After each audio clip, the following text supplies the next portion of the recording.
It's our first morning in Dallas, where we've come to try and expose what I believe to be the truth behind the devastating world of faith healing. With Peter and the PR company out of the picture and the healing event only a week away, the enormous task of promoting Pastor James's mission now falls to us.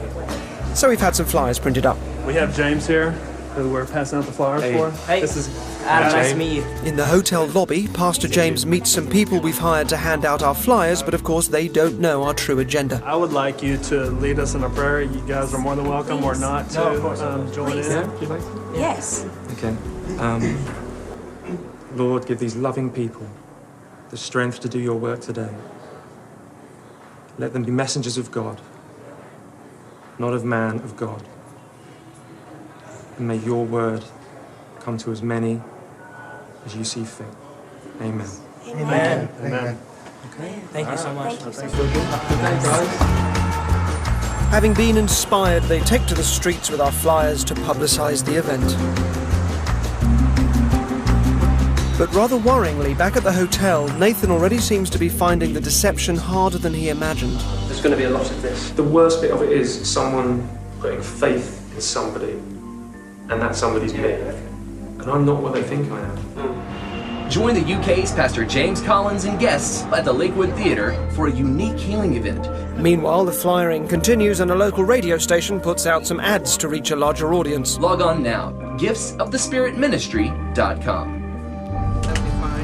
At the end of our first day in Dallas, we go to visit Ole Anthony and Pete Evans, who know the truth behind our mission. They run the Trinity Foundation, a group of Christians who investigate fraud committed by faith healers and televangelists. Who are you? Hello, I'm Derren. You're Derren. Brown. You're the leader guy. They've been instrumental in a number of high-profile TV exposés and are regularly used as consultants to the US government. As one of the founders of Trinity, Ole has enjoyed being the scourge of the televangelist movement for the last 30 years. I was known as the Antichrist when we started working for the Senate Finance Committee. Now I'm promoted. I'm Satan incarnate. We've come to glean any last-minute advice that Trinity may have to help us achieve our goal, and also for Nathan to find out firsthand the scale of the deceit here in America. I asked Ole what motivated him in his crusade. He recounted the story of a phone call he says he received from a woman right after she had seen him on TV, successfully exposing a televangelist. She had a 13-year-old daughter that had multiple sclerosis. And there was a testimonial, they had these pre-produced testimonials where a woman had made a $1,000 vow of faith and supposedly was healed of multiple sclerosis. Of course, it was an actor that did it. And so she, unbeknownst to her mother, over the course of a year, paid off the $1,000, mostly from her grandmother. So at the end of that year, when she finally paid it all off, she wasn't healed, she was far worse. She called the man of God that told her that she would be healed. And he told her that the reason she wasn't healed is that she had secret sin in her life. And this little girl, now 14, went in the backyard and she poured a can of gas on herself and committed suicide. And the mother just begged me to do something about this. We are so sickened by what we see these guys taking advantage of people, that if you're successful in teaching this guy that you took off the street, quote unquote, to do the same thing that they're doing, there couldn't be a better example to show how foolish these people are to continue to supporting these idiots. You've got to be a hypocrite for a while so that the reality can be shown. Otherwise, this project will fail, because you're the key. We'll do everything we can to help you. Huh? We had decided before leaving our hotel that it would be useful for Nathan to deliver an informal sermon to a few members of the Trinity Foundation for them to cast their critical eyes over his performance. However, when it came time to set up for this, it transpired that Nathan wasn't at all happy with the lack of prep time he'd been given. I think we need to do a little bit of consulting Nathan about what you want to do, because otherwise I'm just going to be fucked off, and then it's not going to be very good. So it's really up to you. No, but this isn't a situation with a... Look, I'm saying it is, so that's all that matters until you convince me otherwise. I didn't do this for any other reason except for when you guys asked me, I would have said no. I said, is this serious? Are we going to do this properly? I'm not an idiot. I'm going to do what I think's right at the end of the day. At the moment, we're all trying to do the same thing. We're all trying to get by. Don't worry about it. Monkey or perform, and that's it. Monkey or perform, done. Well, I'm sorry it's been sprung on you a little bit, which I think isn't ideal. No, it wasn't sprung on you on purpose. There'd be no benefit in doing that at all. That's very difficult to believe. Despite Nathan's concerns, he went on to deliver the first part of his act, where he describes his personal history of how he became a faith healer. My name's James, and when I was younger, I had everything. For whatever reason, that wasn't enough for me. At the end of his performance, the audience had an opportunity to give some feedback. Very, very good. You just started doing this, haven't you?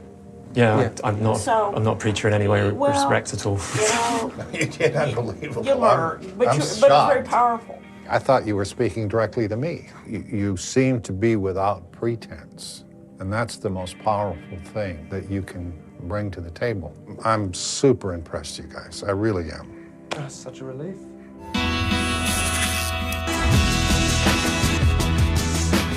At the hotel, Nathan and I do some more work to give his preaching power and punch. You cannot fill that God-shaped hole with money. And in your head you're going, oh yeah, as you walk away. And that preacher said to me, you cannot fill that God-shaped hole with sex. And that preacher said to me as he looked down the barrel of that television camera into my heart, you cannot fill that God-shaped hole with drugs. So that last with drugs, it's just like literally, don't put any emotion into it. It's just like somebody's shown you two words and you're reading them out. So whole, pause, with drugs, but quiet. Do you want to just give it a stab? So be very clear. That preacher said to me, and that preacher said to me, you cannot fill that God-shaped hole with sex. I can see Nathan keeps getting better, but I still don't know if his performance will be strong enough on the night to create the effects we need. You cannot fill that God-shaped hole with fuck. After the training session, we leave to do some more promotion for the event. And to maximise what little time we have left, with flyers in hand, we head to the Dallas Cowboys Stadium to drum up some more interest. If you like, I'll say a prayer that your team does well. I can't say it's going to win. I can only ever ask for things to do well. Yeah? And later on, we pound the streets downtown. Just having a revival next week, and if you'd like to come along, it'd be fantastic. After a long day, and with the temperature dropping, we take our jet-lagged bodies home to bed.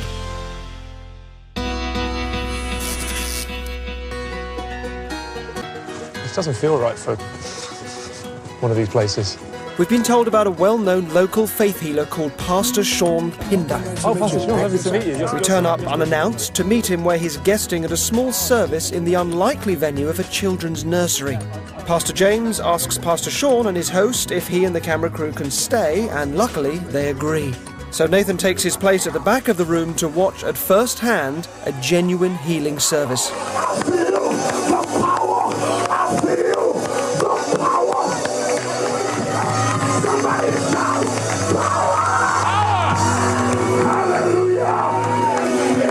Sexuality is not okay. I don't care what all police say. He has an extreme style, and once the crowd are at their most receptive, he starts the healings.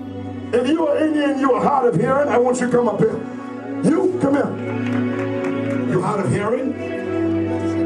If we close up your left ear and speak to you, would you be able to hear? This man says he's partially deaf in one ear, which Pastor Sean is quick to express as a more major affliction. You can't hear nothing.